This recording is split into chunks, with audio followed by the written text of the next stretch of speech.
Israeli police have claimed that Professor Nadera Shalhoub-Kevorkian of the Hebrew University is engaged in serious incitement against the State of Israel. One of their concerns is her published scholarship, including her most recent book, Incarcerated Childhood and the Politics of Unchilding. My name is Sherene Razack, and I would like to explain this book to you, what this book argues, and talk about the extensive ethnographic work on which it is based. Remember that everything in this book was written before Gaza, where more than 10,000 children have been killed. The book begins with a very simple premise. To play, or to be mindful of planes flying overhead, a Palestinian child daily confronts the fraught situation of occupation, one in which play is not a right.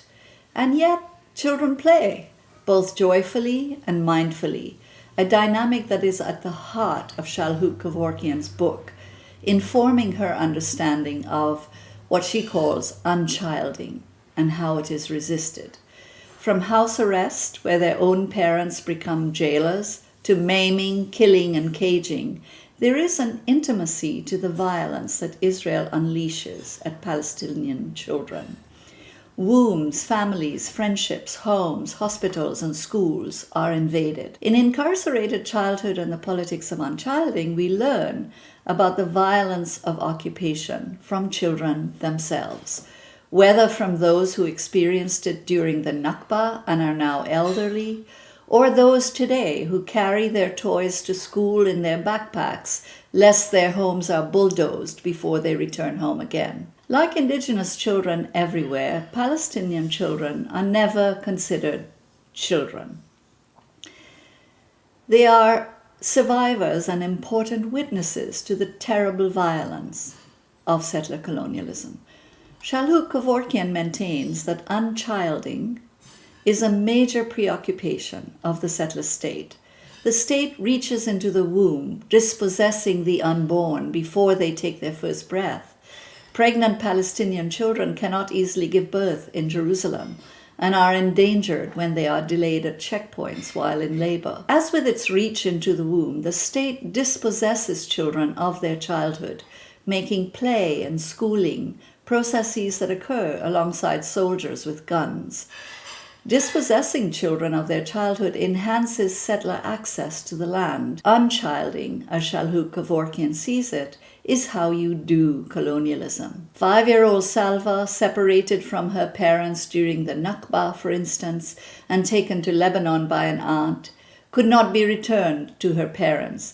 She is treated as an infiltrator and imprisoned for 2 weeks at 5 years old, for trying to cross the border back to her home. Scripted as security threats, violence against Palestinian children is a regular part of the war machine. The children themselves are keenly aware that they are targets from birth to death. As Abir, a 14-year-old girl, writes in a letter to Shalhoub-Kevorkian, they are after us, in the streets, at home, in bed, at school, even in the graveyard. Why is the child's body of particular interest to the settler colonial state? In the first instant, the child is the future. The demographic picture, where Palestinians have an elevated rate of reproduction compared to Jews, strikes fear in the settler. When a child is killed, what dies is the possibility of a Palestinian future. When the loss is a material advantage for the Jewish state, one less claimant or security threat, for the Palestinian, the loss accumulates, weakening families and communities. Nothing injures a community more than when its children are targets of violence. As settler regimes recognize, separating parents from their children is an efficient way to weaken communities and launch a genocide. This is a logic that has operated in my own field of research, from Canada to Australia, when Indigenous children were forcibly sent to residential schools. Kevorkian shows us that children are vital political capital. Their bodies can be used to convey the message that they and their parents and communities are uncivilized, threats that deserve to be met with force. From the Israeli Minister of Justice, who called Palestinian children little snakes, to Prime Minister Benjamin Netanyahu, who circulated the idea that Palestinians deliberately use their own children as human shields, The child is weaponized in the language of politics.